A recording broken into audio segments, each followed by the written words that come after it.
Hello again, everyone. I'm going to discuss a little bit about how much different the Moranbong Band was than all the other groups in North Korea, all the other musical groups that preceded it, how unique they were. And it's really pretty remarkable. I'm going to be doing a lot of other videos in this, and in fact I probably should have done a video that introduced everybody to the Moranbong Band, what it was all about, and the members. But we'll do this one here because it interests me.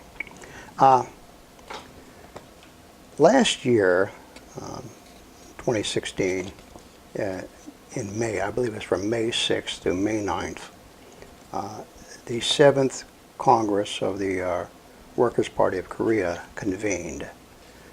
They're supposed to hold a Congress every 4 years, but this was the first one since 1980.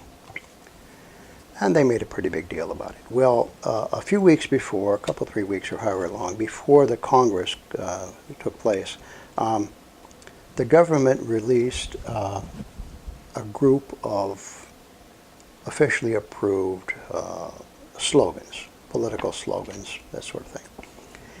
And I believe there were 375 of them. One of the slogans had to do with the Moranbong Band, and it's pretty interesting. And you can read it here. Learn from the revolutionary and creative style of the Moranbong Band. Nice and simple. But what struck me from this, what caught my eye, is when the phrase revolutionary and creative style. Now, when you hear the word revolutionary or revolution, I mean, that just, it explicitly, the definition of a revolution is something new replaces something old. So, out with the old, in with the new. The old is now obsolete. The new is now what's happening. So, I mean, a quick example is the light bulb. You know, Edison invented the light bulb. Revolution in lighting, because now kerosene lamps were obsolete. They're smelly, they're dangerous, they didn't give off much light, they polluted the air. The electric light bulb was nice and clean, gave off plenty of light, and you didn't need to keep having to pour fluid in it to keep it lit. So that's just an example. So when you see revolutionary and creative style, that implies that everything else is, other than the Moranbong Band, is obsolete. I don't know. Sound a little arrogant? You tell me. So anyway, I selected a song that best illustrates how revolutionary the Moranbong Band was. And the name of this song is The Sound of Horse Hooves in Mount Paktu. Now, let me set this up for you. Mount Paktu is up on the northern border of China.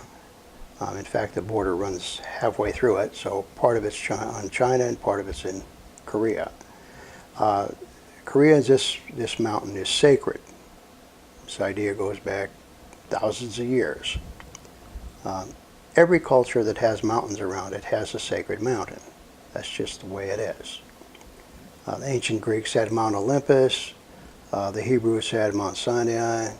Moses had to schlep all the way up on top of the mountain to talk to God and get the laws from God. Even Americans, you know, we chisel the faces of dead presidents in the side of a mountain. I don't know. To give them more legitimacy? Probably. So on top of this mountain is a lake, kind of like Crater Lake in Oregon. There's a big lake on top of this, and that was created, I believe, back right around 950 AD, about the same time that Eric the Red came to Newfoundland or wherever he came to up there. So the whole top blew off. Probably one of the biggest explosions in recorded history on a mountain of that type and an eruption of that type. Created the lake, and now it's even more sacred because it's got a sacred lake up there. Here's a picture, Heaven Lake, they call it. And then within or around the mountain, in the neighborhood of the mountain, in the environs, lives a sacred horse. And this sacred horse just came along recently that I understand. If I can remember the story correctly, when Kim Il-sung was leading his guerrilla band against the Japanese occupiers, the Japanese military. And I'm vague about the story, so I could be wrong in some aspects of this. But apparently Kim Il-sung was approached by this beautiful white horse. And the white horse somehow was able to communicate with him and him with the horse. They're able to establish some kind of a bond, and the horse in some way aided Kim Il-sung and his guerrilla fighters in their efforts against the Japanese. That's the way the story goes. So now you have this sacred horse that still inhabits that area. And so sometime you can, during a storm or wherever, you can hear its hooves galloping through the mountains. And, you know, it makes a nice story. Nothing wrong with that. So the song, the piece that was written, I think it was originally an orchestra piece. This has been done many times by many groups. It's an old standby. And remember the last video I did, I defined, I categorized North Korean music in one of 5 categories. I put, there were hymns, agitation, pop, folk, and foreign music. This kind of music they play. And this song, Horse Hooves in Mampaktu, this definitely falls into the category of a sacred hymn. It's as sacred as anything you'll hear by the Mormon Tabernacle Choir. It's as sacred as any Lutheran or Presbyterian hymn, any Baptist hymn, anything Calvinist. It has that devotion, that reverence. And so when you hear it performed here by the State Merited Chorus, it has that reverential quality. The State Merited Chorus is a military group. They have a big orchestra and also a huge choir. Now, here's a picture of them here. You can see the choir in the back. And then here's a shot of a few guys in the choir. And they really belt it out. I mean, if you like that kind of music, the State Merited Chorus is your cup of tea. I mean, they're really full throttle. But this, they do almost kind of like a Bach thing, you know, like some sort of a choir, a choral, what I want to say, a choral piece. But anyway, look at this. Give it a fair shot. Don't jump ahead to the Moranbong Band, because you won't be able to appreciate the Moranbong Band's version unless you listen to this first.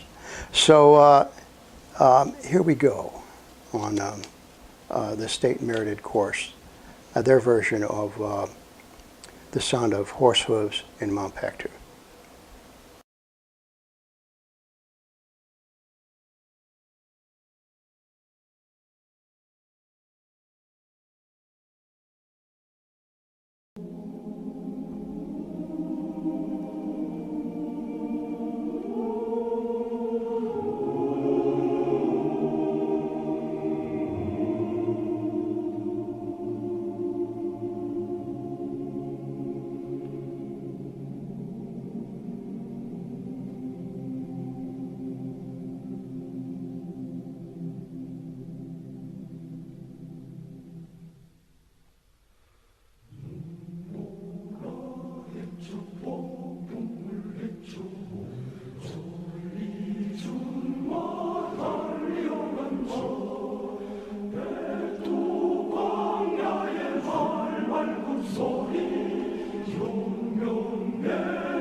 울고 솔리 준 마달려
So, what do you think? Huh?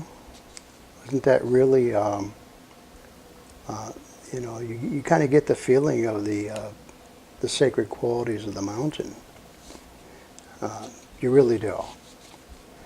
So now here is the Moranbong Band comes along, and they do a totally different version of it. And their version is what we would call revolutionary and definitely creative. To some people, to traditionalists in North Korea, the Moranbong Band's version is probably sacrilegious, close to blasphemy. In a way, it would be like the Rolling Stones performing that great Swedish hymn, "How Great Thou Art." You can imagine Keith Richards ripping off some licks on "How Great Thou Art." I mean, I'm sure God wouldn't mind, but it'd probably piss off about 20 million Southern Baptists. So maybe that's what we have going here. Because when the Moranbong Band does their version, it's really totally, the phrase I want to use is balls to the wall. Even though the Moranbong Band is entirely female, they still bring it. And there's a couple things that I want you to watch when you're watching the Moranbong Band here. There are a couple of interesting things. That first, they have they do something. I'm not sure what it's called in jazz or big band.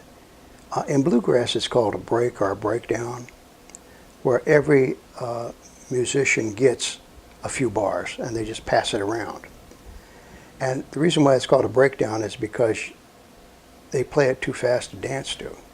So you just have to, you can't dance to it, it's too fast. But anyway, it begins with the first violin and leader, Sianu Hyung-wee. She plays her few bars and then passes it, second violin, the viola, the cello, and then it just goes right around. And the drummer last. And that beat you hear, that what sounds like a techno beat, that's actually a mic off of the drummer's kick pedal on the bass. You'd think that's computer generated, but it's not. I don't think the North Koreans do computer stuff and auto-tuning and all that jazz. I think they're still totally old school. So they mic'd up the bass pedal and they ran it through a mixer and somehow played around with it, and you get that really cool techno beat. And if you listen very closely, when the drummer gets her lick at the end, you can tell that she falters just a tiny little bit on the kick pedal. And so you hear that tiny little lag there, which that tells me that that's what they did. So anyway, here we go with the Moranbong Band's version of The Sound of Horse Hooves in Mount Paktu.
So, how about that, huh? Pretty special. So you can easily see why this combined with, you know, the revolutionary and creative style, and then they bring in something that's American. The techno is American, but in many ways it's more European. Europeans like that sort of thing. You know, Germans and in some ways Russians. They like that techno beat, but kind of industrial thing. It's not exactly rave. You know, rave is a little different, but it's a kissing cousin to rave. So you can imagine the traditionalists that are that love their state-merited course. They'd be deeply offended, in my opinion. They'd be deeply offended by this particular piece, and I think they only. You know, if I'm not mistaken, they probably played it only the one time, or at least one time on YouTube. You'll hear a lot of songs that the Moranbong Band does, and they've done it in several concerts, the same song, but they always do it a different way each time. But here they only did this once. And it may be that the arrangers and even Sianu Hyang-Wee, the leader, they probably overshot the runway. Or they got out over their skis on this one. They thought they had the official sanction to exceed their mandate. So they got a little carried away, and you know, the traditionalists clamped down on them. But still, this concert, this song was performed sometime in 2014. So maybe something like 2 years later, the government still came out with this slogan, learned from the revolutionary and creative style of the Moranbong Band. So, you know, who knows? You know, I don't. Without actually going to North Korea, it's impossible to figure out what's going on, because simply don't have enough information to, you know, connect the dots. But anyway, I just thought it'd be interesting the contrast between the two pieces and how much different, how revolutionary the Moranbong Band was than everything that came before it. And I'm going to do another piece, maybe in the next video, the Moranbong Band's version of the Battle of Mungyong Pass. Now that's just crazy. I mean, I like that more than this piece here. Because, just to give you a little teaser, the Moranbong Band's version of the Mungyong Pass, when I first heard that, I said, you know, this is something that if Richard Wagner and Keith Richards got drunk and decided to collaborate on a piece and whipped it out on the back of a bar napkin, it would sound a lot like Moranbong Band's version of the Battle of Mungyong Pass, because it's really something. And it showcases their skill. I mean, that exquisite timing that the Moranbong Band had, and also the layers, all these layers that you hear.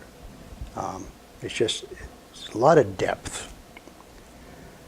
So anyway, I'll just leave you with that, and leave your opinions and comments and so forth in the space below. And as always, thanks for watching. See you in the next video.